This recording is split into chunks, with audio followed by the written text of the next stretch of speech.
Hello नमस्कार। जय हिंद साथियों, मैं उमा शंकर गुप्ता आप सभी का स्वागत करता हूं आपके अपने यूट्यूब परिवार श्री रमा एकेडमी में। साथियों, जैसा कि आप लोगों को पता चल गया होगा कि एमपी पटवारी का नोटिफिकेशन आउट हो चुका है। एमपी पटवारी जिसका आप लोग बेसब्री से इंतजार कर रहे थे कई वर्षों के बाद, लगभग 2017 के बाद, ये अब 2022 में नोटिफिकेशन आया है, लगभग 5 वर्षों के बाद।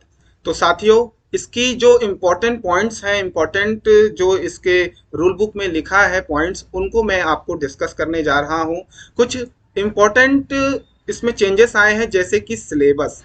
साथियों, सिलेबस में थोड़ा सा चेंजेस आया है जिसे आप लोग ध्यान से देखिएगा। पंचायती राज व्यवस्था को भी लगभग हटा दिया गया है। तो आइए देखते हैं। सबसे पहले तो प्रारंभ तिथि, फॉर्म आप कब से भर सकते हो? तो 5/1/2023 से आप फॉर्म भर सकते हो, 5 जनवरी से। और अंतिम तिथि जो इसकी होगी वो होगी 19/1/2023। लगभग आपको 15 दिनों का समय दिया जाएगा। इसे आपको ध्यान रखना है, 1 महीने नहीं मिला है, 15 दिनों में आपको फॉर्म भरना है। संशोधन की जो तिथि है वो 24/1/2023 होगी। पटवारी को इस बार इन लोगों ने समूह 2, उप समूह 4, ग्रुप 2, सब ग्रुप 4 के अंतर्गत रखा है। इसके अलावा, पटवारी के अलावा अन्य कुछ और पदों को भी इसमें सम्मिलित किया गया है। आप देख सकते हैं, सहायक संपरीक्षक, सहायक जनसंपर्क अधिकारी, अग्निशमन अधिकारी, राजस्व अधिकारी, है ना, सहायक नगर निरीक्षक। तो इस तरीके से अन्य पदों को भी इसमें सम्मिलित किया गया है। तो आप इसे एक बार जरूर देख लीजिएगा। इसके अलावा इसमें जो फॉर्म भरने की जो शुल्क है वो अनारक्षित जो हैं उनके लिए 500, जो जनरल कैटेगरी के हैं, और जो अनुसूचित जाति जनजाति, SC ST OBC दिव्यांग वगैरह के जो कैटेगरी के लोग हैं, उनका 250 रुपए इसका शुल्क लगेगा। इसके अलावा मैं आपको थोड़ा सा पदों के बारे में जानकारी दे दूं कि इसमें कुल पदों की जो संख्या है पटवारी की, वो है 2736 पद।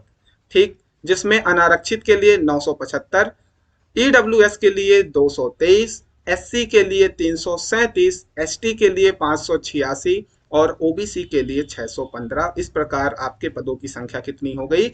2736 पोस्ट। जिला वाइज, जिला जिला के अकॉर्डिंग आप लोग को इसका पदों को डिवाइड कर दिया गया। तो अपने अपने जिला के अकॉर्डिंग इसे आप लोग देख लीजिएगा। जैसे कि श्योपुर में 17 पोस्ट हैं। इस तरीके से आप रूल बुक को पूरा एक बार डिटेल में पढ़ लीजिएगा। मैं थोड़ा सा सिलेबस के बारे में डिस्कशन कर देता हूं, क्योंकि सिलेबस में परिवर्तन आया है। साथियों, मैं आपको बता दूं, इस बार जो पेपर होगा वो 3 घंटे का होगा, 3 घंटे का होगा। इसके पहले जो पेपर हुआ करता था वो 2 घंटे का हुआ करता था, और इसमें 100 क्वेश्चन पूछे जाते थे। इस बार 200 क्वेश्चन पूछे जाएंगे। 100 क्वेश्चन और 100 क्वेश्चन, 200 क्वेश्चन पूछे जाएंगे। तो इस पर आपको ध्यान रखना है। अब यहाँ पर आप देख पा रहे हो कि ये जो 100 क्वेश्चंस हैं, इसमें सामान्य विज्ञान, सामान्य हिंदी, सामान्य अंग्रेजी और सामान्य गणित, यहाँ पर सामान्य विज्ञान को वेटेज दिया गया है, अलग से पूछा जा रहा है। तो आप ये मान सकते हो कि लगभग 25 प्रश्न विज्ञान से, 25 प्रश्न जो हैं हिंदी से, और 25 प्रश्न अंग्रेजी से, और 25 प्रश्न गणित से। ये गणित एप्टीट्यूड वाला पोर्शन होगा, एप्टीट्यूड वाला पोर्शन होगा। ऐसा मैं क्यों बोल रहा हूं? क्योंकि अगले पोर्शन में आप देख पा रहे हो सामान्य ज्ञान एवं अभिरुचि, इसमें फिर से गणित को डाला गया है सामान्य तार्किक योग्यता के नाम पर, जिसे रीजनिंग भी आप कह सकते हो। रीजनिंग वाला पोर्शन और एप्टीट्यूड वाला पोर्शन अलग अलग कर दिया।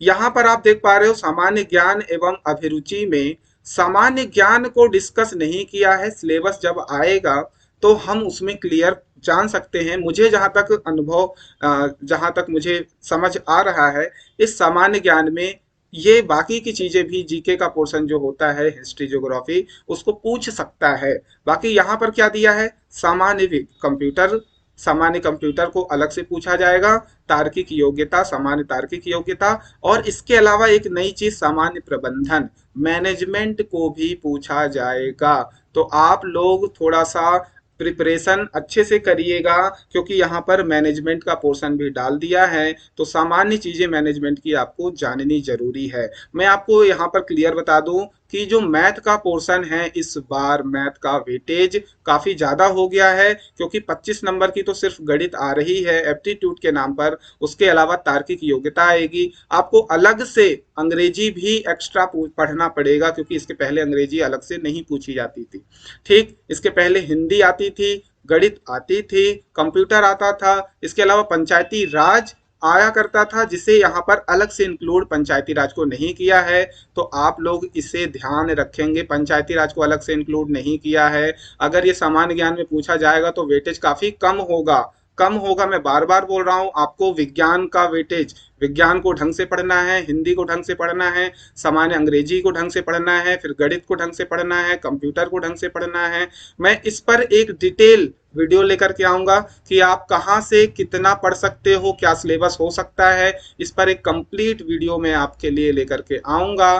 ठीक है साथियों, तो आप लोग इसे एक बार रूल बुक को ढंग से पढ़ लीजिएगा। हमारा जो टेलीग्राम ग्रुप है वहां जुड़ जाइए, जहां पर आपको इससे संबंधित सारी जानकारी प्रोवाइड की जाएगी, रूल बुक वगैरह अपलोड कर दिया गया है। एक बार रूल बुक पढ़िए। ठीक, तो स्वस्थ रहिए, मस्त रहिए, प्यार बनाए रखिए। धन्यवाद।